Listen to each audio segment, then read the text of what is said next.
नमः श्रीवर्धमानाय निर्धूतकलिलात्मने सालोकानां त्रिलोकानां यद्विद्यादर्पणायते।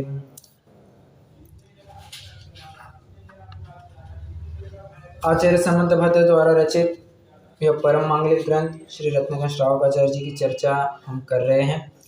चर्चा का विषय भोगों को भोग परिमाण व्रत है, जिसमें हम भोग परिमाण व्रत का प्रयोजन के बाद भोग और उपभोग, इनकी परिभाषा है, इनके ऊपर चर्चा कर चुके हैं।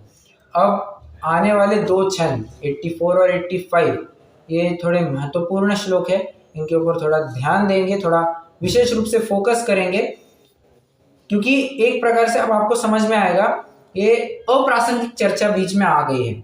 ऐसे लगने को यह अप्रासंगिक है, परंतु इसकी चर्चा करनी भी जरूरी थी। क्या है वो चर्चा, क्या बातें हैं, करेंगे सब बात। और उससे पहले एक फ्लो में आपको फिर से याद दिलाना चाहता हूं। सबसे पहले दिग्व्रत में क्या किया था? दिग्व्रत में सबसे पहले क्या किया था?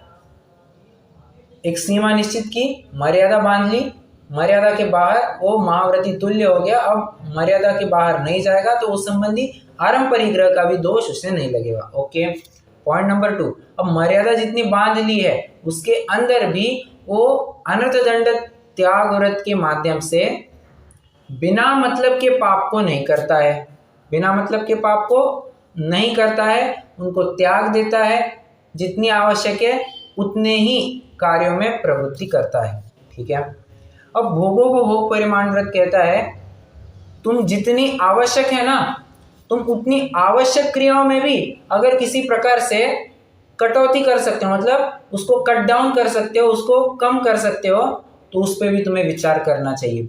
एक प्रश्न है मेरा, ये जितनी आवश्यक क्रिया है उस आवश्यक क्रिया में भी कम करने की बात क्यों कही जा रही है? अच्छा, पहले तो एक मिनट, पहले तो अपन ये समझ ले कि प्रयोजनभूत कार्यों में भी कटौती करना ये कहाँ से लाया? ये किसी श्लोक में लिखा है क्या? अरे 82 नंबर का श्लोक है, तो उसी में दूसरी लाइन पढ़िए, अर्थवताम अप्यवधो, संधि विच्छेद करना, अर्थवताम अपि अवधो, मतलब अर्थवताम मतलब प्रयोजनभूत, अर्थ मतलब प्रयोजन, तो प्रयोजनभूत अपि होने पर भी, प्रयोजनभूत होने पर भी या रिक्वायर्ड होने पर भी तुम उसमें कुछ कम कर सकते हो क्या? तुम्हें विचार करना चाहिए। ठीक है, प्रश्न है मेरा, प्रयोजनभूत में कम करने की बात क्यों कही जा रही है?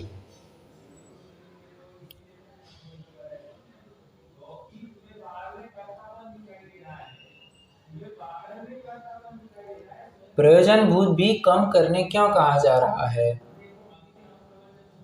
आगे बढ़ने के लिए। बहुत अच्छा, बहुत अच्छा, परफेक्ट परफेक्ट। उसका मूल लक्ष्य क्या है?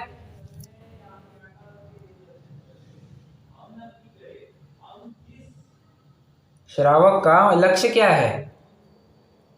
परिमा धारण करना। ठीक है, वो मुनि हाँ, राइट राइट, करेक्ट, उसका लक्ष्य है, मतलब चरणानियों का प्रकरण चल रहा है, तो ठीक है, वितरागता उत्तर दिया, ओके। परंतु चरणानियों के प्रकरण में श्रावक की बात चली ना, तो उसका ध्येय है संत साधु बन के विचरू वह घड़ी कब आएगी, यही उसकी निरंतर भावना होती है। ठीक है, अब मुनि अवस्था में जाकर के क्या उसको ऐसा थोड़ा कुछ रियायत मिलने वाली है, कंसेशन मिलने वाला है क्या कि हाँ तुम इतने इतने पाप कर सकते हो, ऐसा कुछ है, कोई व्यवस्था है वहां पर? नहीं है। वहां पर तो समस्त पापों का त्याग होता है, और वो भी कैसे? 108 कोटि से। श्रावक के स्तर पर कितने स्तर से हो रहा है? श्रावक कितने स्तरों से पाप का त्यागी पढ़ रहे हैं हम अब से?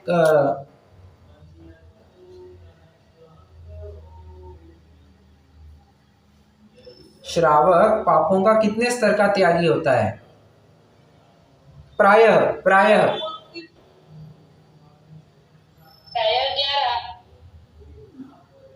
नहीं, 9 कोटि से। करेक्ट, बहुत अच्छा, 9 कोटि से। 9 कोटि से। अच्छा, आपने 11 कैसे कहा कोमल जी? 11 प्रतिमा की अपेक्षा क्या? जी भैया जी। नहीं नहीं, 11 प्रतिमा नहीं आएगा यहाँ पर। स्तर कहा है तो कोटि, कोटि का स्तर कहा। अच्छा, मैंने स्तर कहा इसलिए आपको 11 स्तर याद आ गया। ठीक है, मुझे क्वेश्चन थोड़ा अच्छे से पूछना चाहिए था, कितने कोटि से त्यागी होता है? तो कोटि का मतलब श्रावक प्रायः 9 कोटि से त्यागी होता है। मन वचन काय कृत कारित अनुमोदन। ठीक है, अब समरम समारम आरंभ और क्रोध मान माया लोभ, ये मुनि अवस्था या फिर धीरे धीरे प्रतिमा अवस्था आएगी, वहां पर बढ़ने लगेगा और अल्टीमेटली जब वो क्या कहते हैं मुनि अवस्था धारण करेगा तब 108 कोटि से त्यागी हो जाएगा। ठीक है, अब उसका लक्ष्य है मुनि बनना। मुनि बनने के बाद उसको कोई ऐसा कंसेशन मिलने वाला है नहीं, तो धीरे धीरे उसको प्रयोजनभूत पापों में भी, प्रयोजनभूत पाप माने जितने आवश्यक है, मैंडेटरी है, उसमें भी कम करते जाना चाहिए। जैसे मैंने आपको कल उदाहरण दिया था, क्या आज 2 बार नहीं, एक ही बार नहाऊंगा, आज 10 लीटर पानी नहीं 5 लीटर पानी ही प्रयोग में लाऊंगा आज। और उदाहरण देता हूं मैं, आज के दिन मान के चलिए, एग्जाम्पल लेते हैं अपन, घर में एक ही व्यक्ति रहता है, वो श्रावक अकेला है, ब्रह्मचारी है मान के चलिए, तो वो रोज के दिन 3 रोटी खाता है, रोज वो 3 रोटी खाता है। आज उसने क्या किया, आज उसने विचार किया चलो आज 3 नहीं, आज 2 ही रोटी खाएंगे। ओके, क्या ये भी भोग परिमाण व्रत में आएगा? डेफिनेटली आएगा। प्रश्न है मेरा, वो रोज मतलब उसकी यूजुअल हैबिट क्या है, 2 रोटी खाना है 3 रोटी खाना? ऑफ कोर्स 3 रोटी खाता है वो यूजुअली, बट आज उसने आरंभ कम किया ना, जितना रोज का रोज कर रहा है प्रयोजनभूत है उसमें भी कम कर रहा है, तनुकृत उसको भी कम कर रहा है, तो ये भोग परिमाण व्रत में आवेगा। Okay, yes yes yes. को किसी को यहां तक 82 और 83 नंबर के श्लोक में दिक्कत?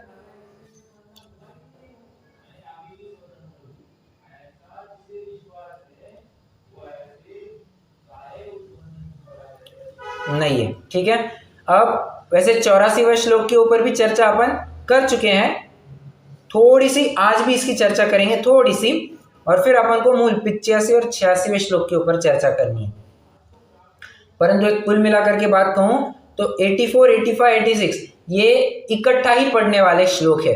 भले ही इन्होंने थोड़े अलग अलग करके दिखाए, बट इकट्ठा करके पढ़ेंगे तो भी कोई अर्थ का अनर्थ मतलब अलग अर्थ नहीं निकलेगा। एक बार 84वां श्लोक पढ़ लेते हैं, जस्ट एक बार। त्रसहति परिहरणार्थम क्षौद्रम पिशितम प्रमाद परिरयते मध्यम च वर्जनीयम जिन चरणों शरणमुपयाते। जिनको त्रस का परिहार त्याग करना है वे क्षौद्र और पिशित इनका त्याग करे। ठीक है, पिशित माने मांस, क्षौद्र माने मधु।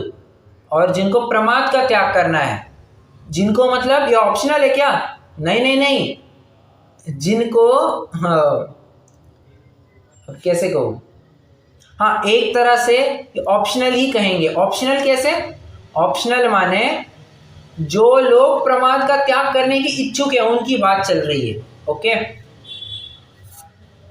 तो प्रमाद का त्याग करने के लिए क्षौद्र का एक्सट्रीमली सॉरी मध्य का त्याग करना, मध्यम च वर्जनीय जिन चरणों शरणम उपयाते। प्रश्न है एक मेरा, चरण मतलब क्या? यहाँ पर जिन चरण मतलब भगवान के चरण, भगवान के पद पंकज, ऐसा अर्थ लिया जाता है। चरण के क्या क्या अर्थ हो सकते हैं, ये आपके लिए थोड़ा सा नया जरूर होगा, ये नोट करना आप। चरण के क्या क्या अर्थ बनते हैं?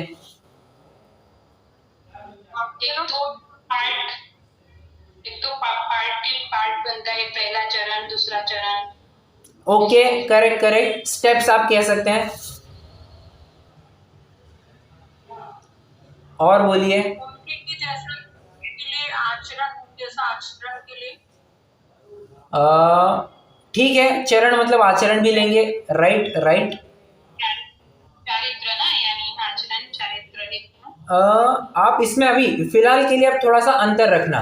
चरण का एक अर्थ आप व्यावहारिक जो शरीर की क्रियाएं हैं चरण उनको भी ले लेना, एक अर्थ ये बनाना, और चरण का जो वास्तविक अर्थ है चारित्र उसको अलग अर्थ रखना, ठीक है। ओके, और एक पाँव को भी चरण बोलते हैं ना, लेग। करेक्ट करेक्ट, पाँव को भी चरण बोलते हैं।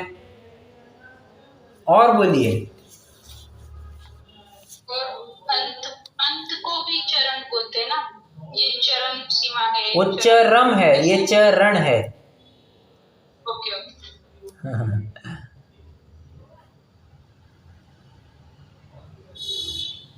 देखिए आपके लिए एक नई बात, आपको बहुत मजा आएगा।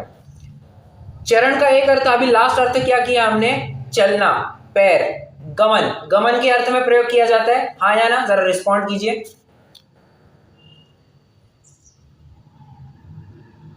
जी भैया जी। ओके, अब संस्कृत का एक नियम जान लेना, जितने भी धातु गमनार्थक होते हैं वे सभी के सभी नियम से ज्ञानार्थक भी होते हैं। क्या कहा, जितने धातु गमनार्थक होते हैं वे सभी धातु ज्ञानार्थक होते हैं। ये आप अपनी डायरी में कहीं पे भी नोट कीजिए, कहीं पे भी कीजिए, आप ना लिखे तो दिमाग में लर्न कर लीजिए, रट्टा मार लीजिए, बट ये याद रहना चाहिए, जितने धातु गमनार्थक होते हैं वे सभी धातु ज्ञानार्थक भी होते हैं। इसका मतलब चरण का एक अर्थ ज्ञान भी होता है।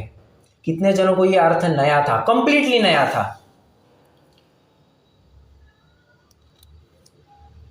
जी भैया जी। सबको नया होगा, क्योंकि जब मैंने भी सुना था मेरे लिए भी नया था। बहुत विचारणीय बात है।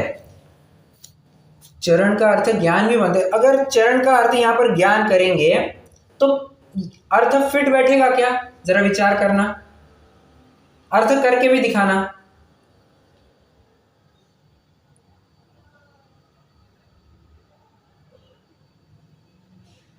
पहले हाँ या ना में ये तो बताइए, मतलब चरण का अर्थ यहाँ पर ज्ञान फिट बैठ रहा है क्या?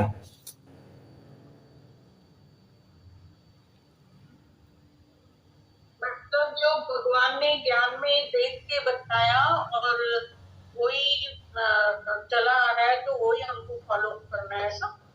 ओके, आप थोड़ा सा, आपने पहला पार्ट बराबर बता दिया। जिन चरणों, चरण का अर्थ ज्ञान किया, तो जिनेंद्र भगवान के जो ज्ञान, उनका जो ज्ञान है उस ज्ञान की शरण ली है हमने, ठीक है, उसको फॉलो करते आना, ठीक है, परंतु अगला शब्द क्या है, शरण उपयाते, उसकी शरण ग्रहण करना। किसकी शरण? जिनेंद्र भगवान ने जो जाना है उनके ज्ञान की शरण लेना, ऐसा भी एक अर्थ बनेगा, ठीक है। ये नया अर्थ। ओके, आप किसी को भी पूछना, जस्ट एक क्या कहना चाहिए,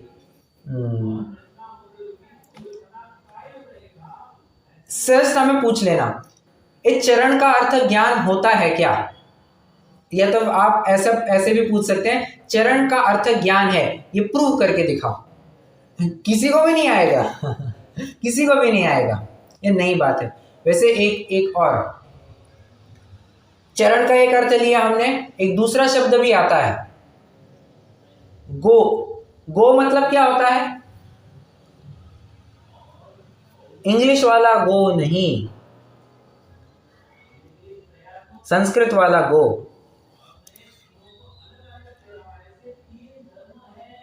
एनीवन? करेक्ट करेक्ट, गो इति गाय, मतलब जो जो गमन करे सो गाय कहते हैं, ठीक है। अब गो का अर्थ चलने के रूप में प्रचलित है, और इत्तेफाक ऐसा है, कोइंसिडेंस ऐसा है, जो इंग्लिश वाला गो है GO, वो भी गमन के अर्थ में ही लिया जाता है। कोइंसिडेंस। जानते हैं गो का अर्थ ज्ञान के रूप में भी लिया जाता है। क्यों? जो जो धातु गमनार्थक होते हैं वे सभी धातु ज्ञानार्थक भी होते हैं, इसलिए जाना और जानना एक ही शब्द से बने, गो, ठीक है।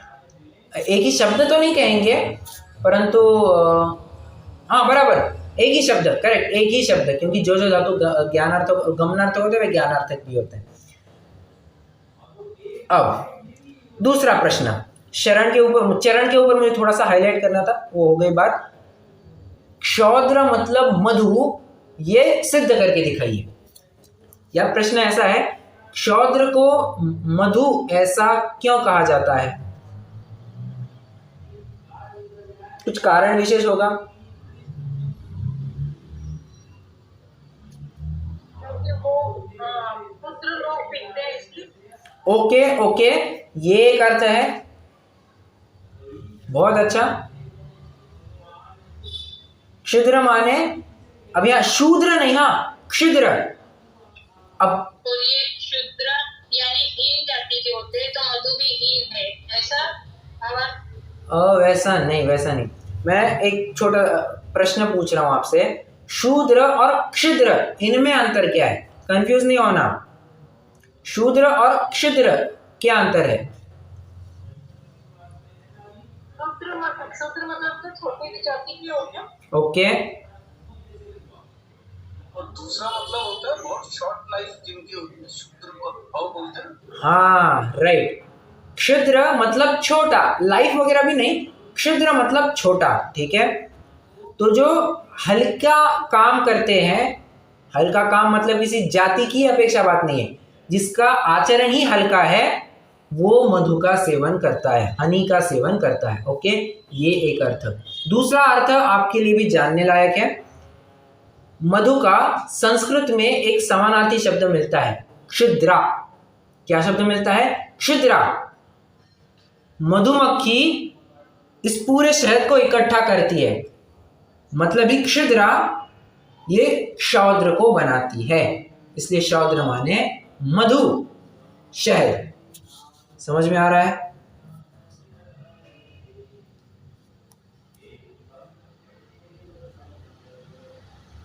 नोट कितने जनों ने किया?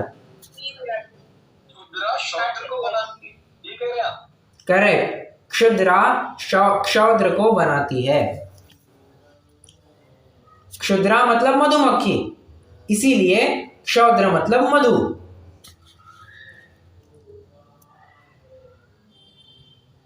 Good to go. आगे बढ़ना है, किसी को कोई शंका?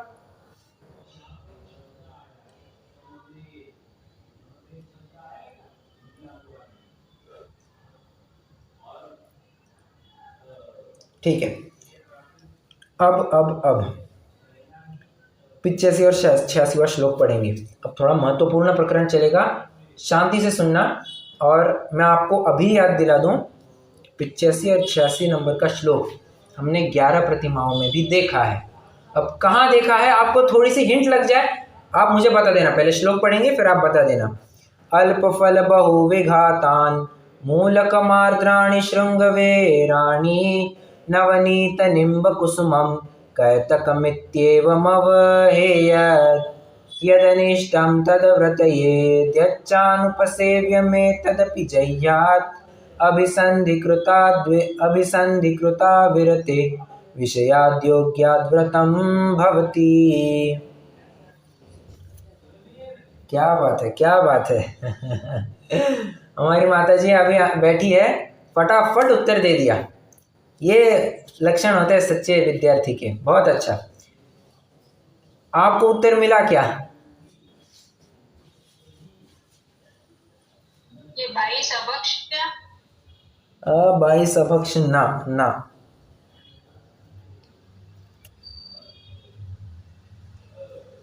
हाँ, शायद एक बार मैंने नवनीत ये शब्द सुनाने के लिए इस श्लोक का रेफरेंस जरूर दिया होगा, तो उस केस में मुझे भी एग्जैक्टली याद नहीं 22 अभक्ष में लिया था या नहीं।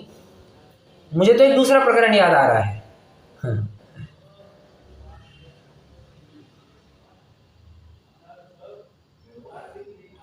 मैंने आपको तब भी हाईलाइट भी करवाया था।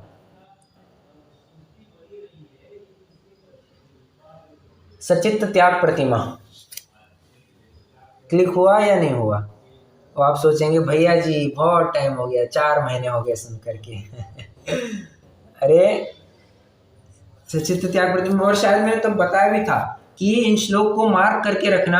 आप निकालिए, अगर आपके पास नोट्स है, नोटबुक वही है, तो सचित्त त्याग प्रतिमा का प्रकरण खोलना। वहां पर मैंने आपको डेफिनेटली 84, 85, 86 इन श्लोकों का रेफरेंस दिया था, मुझे भी अच्छे से याद है। इसीलिए हाँ, आप निकाल करके देख लेना वो नोट्स। प्रश्न एक उपस्थित होता है। अर्थ तो अपन बाद में अच्छा पहले अर्थ करते हैं, तभी तो उसका प्रयोजन समझ में आएगा। अल्पफल, क्या क्या त्याग करना, तो कहते हैं अल्पफल। बहुविघातान, अल्पफल माने क्षुद्र फल, जो छोटे फल है, मतलब जो यथा योग्य साइज को प्राप्त नहीं हुए हैं, परिपक्व नहीं हुए। जैसे जैसे एकदम टेंडर सेब, एकदम ही टेंडर आम, जो जिनकी गुठली, जिनका बीज अभी तक परिपक्व ही नहीं हुआ है, ऐसे अल्पफल, ठीक है, इनका त्याग करना। और बोलिए बहुविघातान, बहुविघातान मतलब, बहुविघातान मतलब क्या?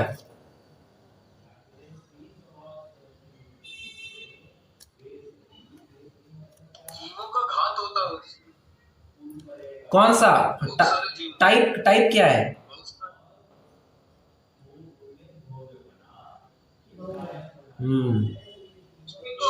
जीव राशि कंदमूल जैसे। अरे आप थोड़ा सा अलग अर्थ में ले गए। 5 पापों, 5 अभक्ष में से कौन सा अभक्ष लगेगा, ऐसा पूछना चाह रहा हूं। बहुघात,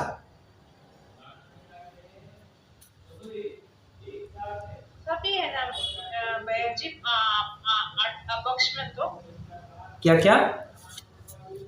सभी तो गिनती हो जाएंगे। हनी, 5 उडुम्बर फल, मधुमा, सब इंक्लूड हो जाएंगे ना फिर। हाँ, ये इसमें सब इंक्लूड हो जाएंगे, करेक्ट। बहुघात में तो सब इंक्लूड हो जाएंगे।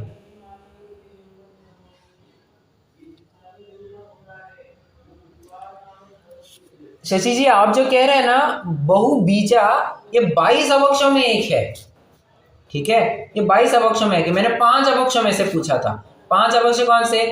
त्रसघात, बहुघात, अनुपसेव्य, अनिष्टकारक, नशाकारक, ये 5 अभक्ष है। तो उसमें से बहुघात की बात यहाँ पर आ गई। बहुविघातान सीधे से समझ में आ रहा है। मूलक, मूलकम, आर्द्राणी, मूलकम मतलब मूल, रूट्स, करेक्ट। आर्द्राणी, आर्द्राणी मतलब अदरक, करेक्ट करेक्ट, बहुत अच्छा। श्रृंगवेराणी, श्रृंगवेराणी मतलब वो जो छोटे बेर होते हैं उसको बोलते करेक्ट करेक्ट। और नवनीत, नवनीत माने मक्खन। निम्ब कुसुमम, निम्ब मतलब होता है नीम, कुसुम मतलब होता है फूल, तो नीम के फूल। कैतक मित्येव मव हेयत, केतकी केवड़ा के फूल। कैतक मित्येव मतलब केतकी केवड़ा के फूल, जिनमें अनंत जीवों का घात होता है, वे अनंत काय त्यागने योग्य है। हेयत, हेयत, हेयत मतलब त्यागने योग्य है, ठीक है। और अगला यदनिष्टम तदव्रत, क्या है ये? हाँ, और यद अनिष्टम, संधि विच्छेद करना। यद अनिष्टम, जो अपने लिए अनिष्ट हो, तत् व्रतयेत, उसका व्रत धारण करना।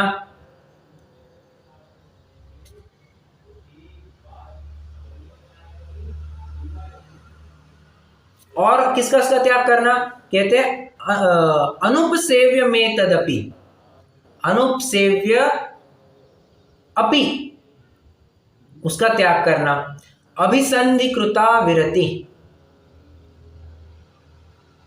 एक मिनट, हाँ जरा, अभिसंधि का क्या अर्थ है? अभिसंधि का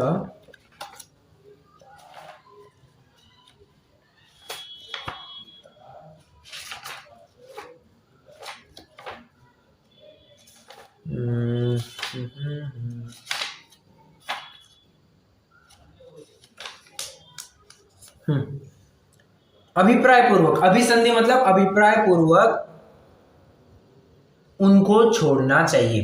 क्या यहां पर क्या क्या आई? अनिष्टकारक बातें, अनुपसेव्य बातें, इनको भी छोड़ना चाहिए अभिप्राय पूर्वक, बुद्धि पूर्वक, ठीक है। मतलब एक प्रकार से आप देख रहे हैं, ऊपर इन्होंने त्रसघात बहुघात को लिया, 84वें श्लोक में त्रसघात को लिया, नशाकारक को लिया, ओके। 85वें श्लोक में इन्होंने बहुघात को लिया, 86वें श्लोक में इन्होंने अनिष्ट कारक और अनुपसेव्य को लिया। 5 अभक्ष्य की गिनती हो गई क्या? हाँ या ना? ये भी है। देखिए विद्वानों, विद्वान मतलब मेरी बात नहीं कर रहा हूं, मैंने भी सुन पढ़ कर की ये बात कह रहा हूं मैं। विद्वानों ने कितना जबरदस्त अर्थ निकाला है इसमें। 84वें श्लोक में बराबर 2 पाप आए, 2 अभक्ष्य आए, 85 में 1 आया, 86 में 2 आए, 5 अभक्ष्यों की चर्चा यहाँ पर कर दी। प्रश्न ये उपस्थित होता है यहाँ बीच में 5 अभक्ष्य कहां से घुसा है? टॉपिक क्या चल रहा है मुझे जरा बताना, टॉपिक चल क्या रहा है?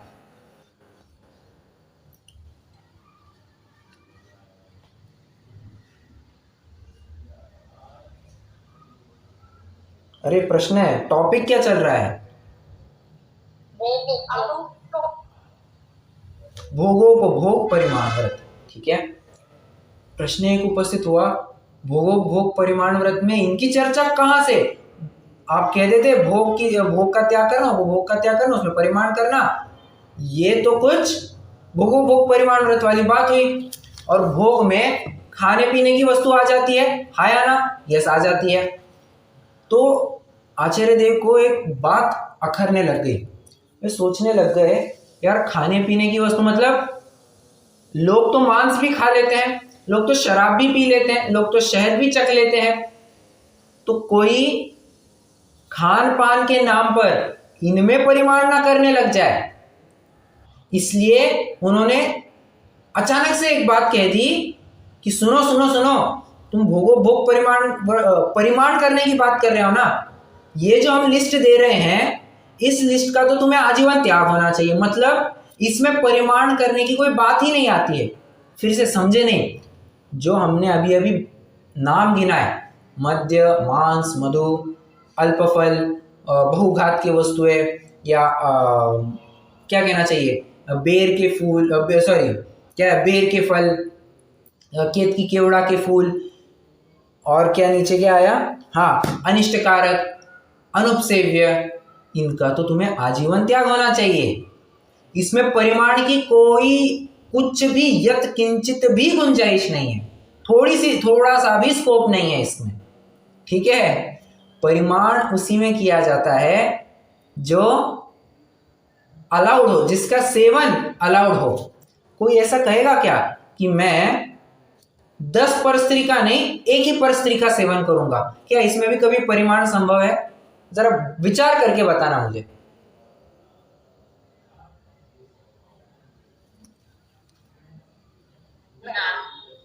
हास्यास्पद बात है, कोई ये कहेगा कि मेरी एक ही परस्त्री का सेवन मतलब 10 परस्त्री नहीं, मेरी एक ही परस्त्री के का परिमाण कर लिया है।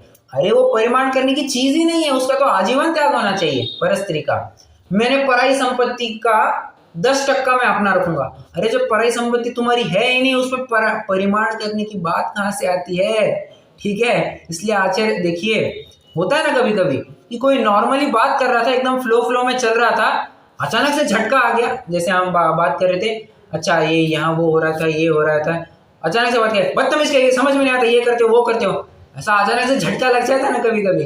कहते हैं ना देवी चढ़ गई, कहते हैं या नहीं कहते हैं, मतलब उसके भूत चेट गया, ऐसा कहते हैं नहीं कहते? तो वैसी कुछ बात हो गई। अब ये नहीं कह रहा हूं कि मैं आचार्य देव को भूत चेट गया होगा, बट अचानक से एक बात कह दी उन्होंने, क्या इन सब का तो तुम्हें आजीवन त्याग होना चाहिए, इसमें परिमाण की कोई गुंजाइश मत रखो। तुम ये विचार भी मत करना कि मैं तो बस चिकन खाऊंगा, मैं अंडा नहीं खाऊंगा, या तो फिर मैं मटन खाऊंगा या मछली नहीं खाऊंगा, ऐसे परिमाण करने की संभावना ही नहीं है। मैं सिर्फ देसी दारू पीऊंगा, विदेशी दारू नहीं पीऊंगा, ना ना ना ना, ये लिमिट वाली बातें नहीं है, आजीवन त्यागने योग्य बातें चीजें है। ठीक है, महत्वपूर्ण मैंने इसीलिए बताया था क्योंकि अचानक से एक टर्न ले लिया इन्होंने, गाड़ी स्ट्रेट चल रही थी, अचानक से इन्होंने थोड़ा जगह पे गोल गोल घुमाई और फिर आगे लेने लग गए। ऐसी बात है, ये बताना जरूरी था, वैसे चाहते तो भोगोपभोग परिमाण व्रत के पहले भी कह सकते थे, इन्होंने बीच में ही कहना क्यों उचित समझा? चाहते तो भोगो भोग के एकदम चर्चा के बाद भी कह देते या फिर पहले कह देते, बीच में क्यों रखा है इन्होंने?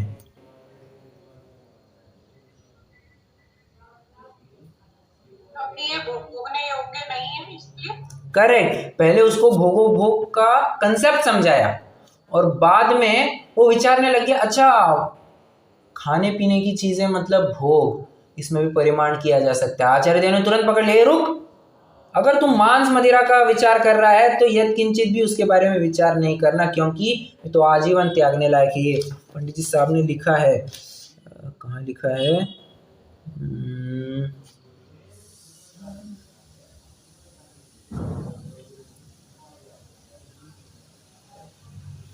कहाँ गया, यहाँ इन्होंने लिखा है, हाँ ये यस, पेज 139 पर आ जाइए, आ जाइए पेज 139 पर।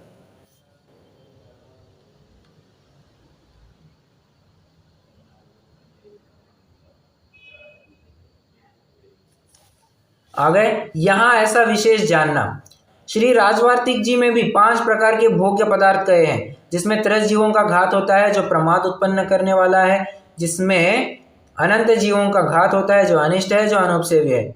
ये 5 प्रकार के पदार्थ संपूर्ण जीवन भर के लिए त्यागने योग्य है। जिनका त्याग संपूर्ण जीवन भर के लिए नहीं किया जा सके तो उसका त्याग काल की मर्यादा लेकर करना चाहिए। ठीक है, अब इन्होंने हालांकि थोड़ी बात जरूर कह दी है कि काल का परिमाण कर लेना, मतलब इसमें भी लिमिट लगा लेना, परंतु सच्ची बात तो ये है कि इसका आजीवन त्याग होना चाहिए।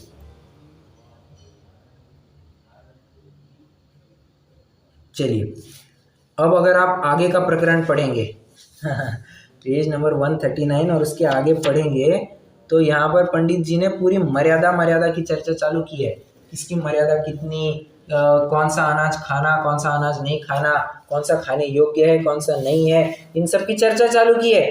देखिए ना, अगला टाइटल ही क्या है, खाद्य पदार्थों की अवधि, मतलब सब यहाँ पर मर्यादा की चर्चा की जाएगी। कितने दिन चलेगा, कितने महीने चलेगा, कोई दिन भर के लिए चलेगा, 6 घंटे के लिए चलेगा, 12 घंटे, या कोई 24 घंटे, कोई 3 दिन, कोई 5 दिन, कोई 7 दिन, कोई 15 दिन, कोई 1 महीना, कितना दिन कितना चलेगा।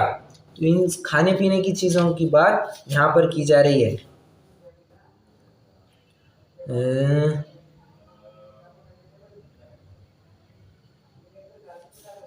एक मिनट, हाँ, और एक प्रकरण है सिमिलर यहाँ पर।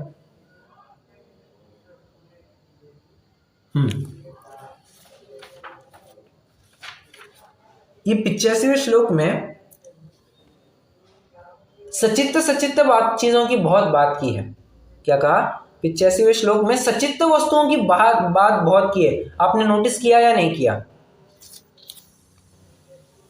मूलक, आर्द्राणी, श्रृंगवेराणी, निम्ब कुसुमम, कैतकमित्येव, ये हरितकाय चीजें की बात की है।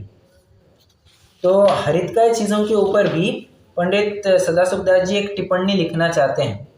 वे कहते हैं, आइए पेज 142 अगर आपके पास होगा तो, इस प्रकार इस वनस्पति में कोई साधारण मिलती है, कोई प्रत्येक हो जाती है इत्यादि दोष रूप है।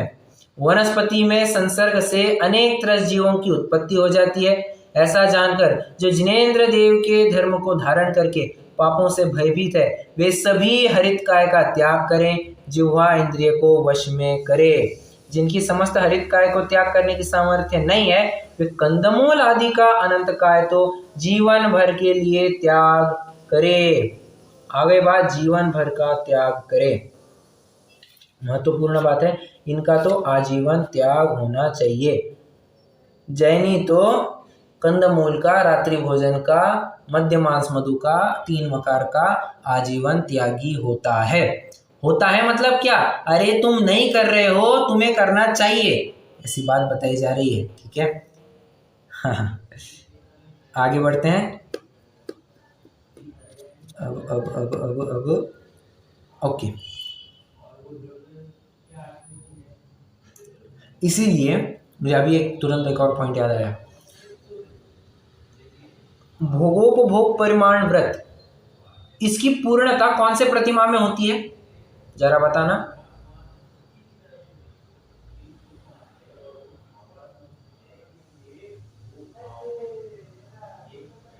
बताइए जरा, भोगोपभोग परिमाण व्रत की पूर्णता कौन से व्रत में, कौन सी प्रतिमा में होती है? Sorry,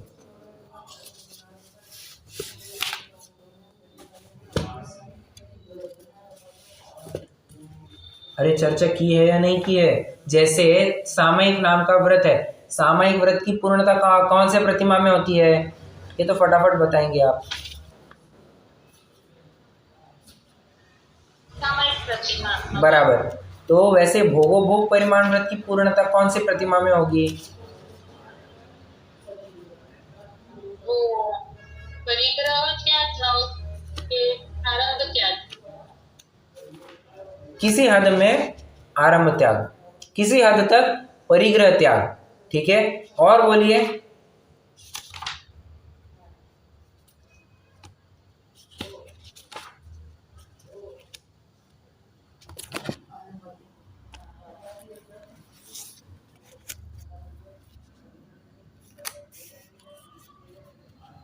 anyone? अरे मैंने ये प्रकरण चालू करने से पहले ही बोला था, सचित्त त्याग प्रतिमा में अपन ने चर्चा की थी, मतलब इसकी पूर्णता सचित्त त्याग प्रतिमा में भी पाई जाएगी।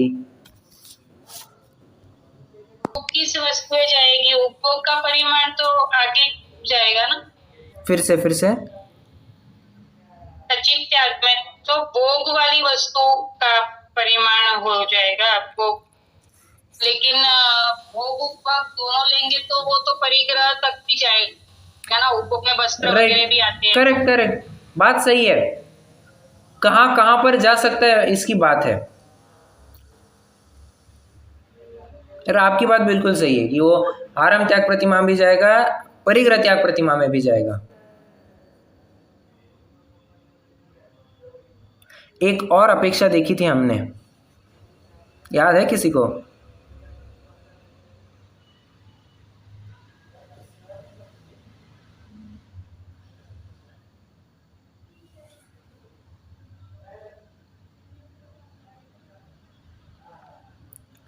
एक हमने व्रत प्रतिमा में, अरे व्रत प्रतिमा का ही तो एक हिस्सा है भोगोपभोग परिमाण व्रत।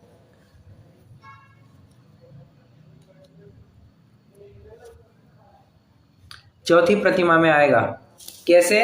अभी आपको छोटा सा एक होमवर्क है, कक्षा होने के बाद आपको देखना है, मैंने आपको रीजन तक बताया था चौथी प्रतिमा का, या पांचवी प्रतिमा नहीं, कहाँ पर भोगोपभोग परिमाण व्रत की जो चर्चा की थी वहां पर आप जाकर के रेफर करना कि भोगोपभोग परिमाण व्रत की पूर्णता कहाँ पर होगी। और अगर वहां उस प्रकरण में नहीं मिल रहा है तो चौथे पांचवें प्रतिमा के प्रकरण में आपको डेफिनेटली मिल ही जाएगा, ठीक है। नोट्स रेफर करना, मैंने आपको लिखवाया था, लिखवा के लिए तो मुझे भी याद है, मैंने कहा था लिख करके लेना, तो आपको मिल जाएगा। आपके लिए छोटा सा होमवर्क है, ठीक है। अब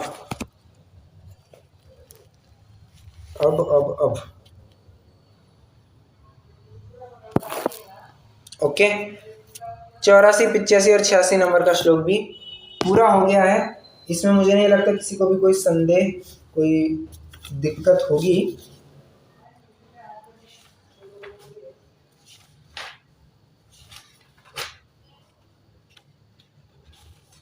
चलिए,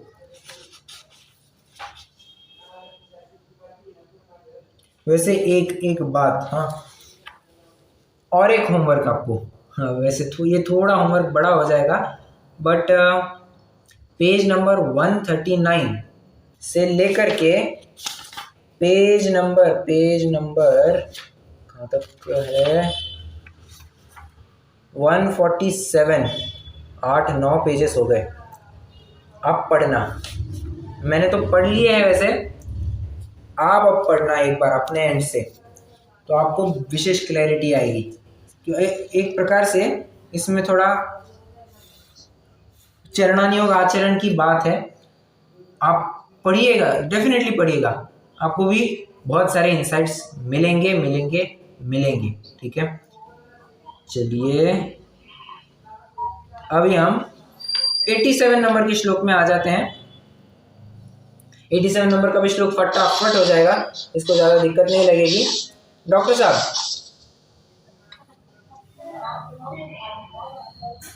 डॉक्टर साहब ओके, पढ़ते हैं 87 नंबर का श्लोक 87। नियमो यमश्च विहितो द्वेधा भोगोपभोग संहारे नियमः परिमित कालो यावज्जीवम यमो ध्रियते। कह रहे हैं भोगोपभोग परिमाण तुम दो प्रकार से कर सकते हो। कैसे? एक तो आजीवन के लिए त्याग और एक तो कुछ काल के लिए त्याग। ठीक है, एक आजीवन के लिए त्याग और एक कुछ काल के लिए त्याग। तो आजीवन के लिए त्याग किया जाए तो उसे क्या कहते हैं? यम। और जो कुछ काल के लिए त्यागा जाता है उसे क्या कहते हैं? नियम। अब हम यूजुअली क्या कहते हैं? उसने नियम लिया है कि वो आजीवन आलू प्याज का सेवन नहीं करेगा, तो हम यम की जगह नियम शब्द का प्रयोग करते हैं क्योंकि वो रूढ़ हो गया है अभी अर्थ। परंतु वास्तविक अर्थ अगर आप आचार्य समुद्रभद्र को पूछेंगे वे तो यही कहेंगे यम मतलब आजीवन लिया जाता है, नियम कुछ काल के लिए लिया जाता है। ठीक है, भगवान ने भोगोपभोग घटाने के लिए नियम और यम ऐसा दो प्रकार का भोगोपभोग परिमाण व्रत कहा है। काल की मर्यादा लेकर त्याग करने को नियम कहा है तथा जब तक इस देह में जीवन है तब तक जीवन पर्यंत के लिए त्याग करने को यम कहा जाता है। ओके, चलिए 87वां श्लोक भी अपना हो गया है। अब 88, 89, 90 इन 3 श्लोकों की चर्चा कल। ठीक है, आज अपन ज़्यादा नहीं खींचेंगे, वरना खींचने के लिए तो और ज़्यादा टाइम लग जाएगा। करने को तो कर भी सकते हैं, बट अभी अपन रुक जाते हैं। कोई प्रश्न हो तो ज़रूर पूछिएगा। ये जो नीम के और केतकी के फूल वगैरह कोई काम में लेता है क्या? वैसे केवड़े के फूल ये सब? देखिए फिर से एक और बात, प्रश्न अच्छा है आपका। पहले क्या होता था? पहले के ज़माने में आवागमन जंगल से होता था, तो कभी किसी को समझ में नहीं आता था किसका सेवन करना किसका सेवन नहीं करना, तो कोई उसको भी खा लेता था। ये थोड़ा सा आपको हिस्ट्री में जाकर के सोचना पड़ेगा कि ये क्यों लिखा होगा। और आज ये केवड़े का फूल है, उसका वो ऑरेंज कलर का रहता है ना, उसका हमारे में शादी में ये करते हैं उसकी कुछ थोड़ी। अब इसकी आइडिया नहीं मुझे ज़्यादा, केसरी रंग का होता है क्या होता है, परंतु केतकी का तो मैं कह सकता हूँ वो सफ़ेद रंग का होता है, केतकी का फूल।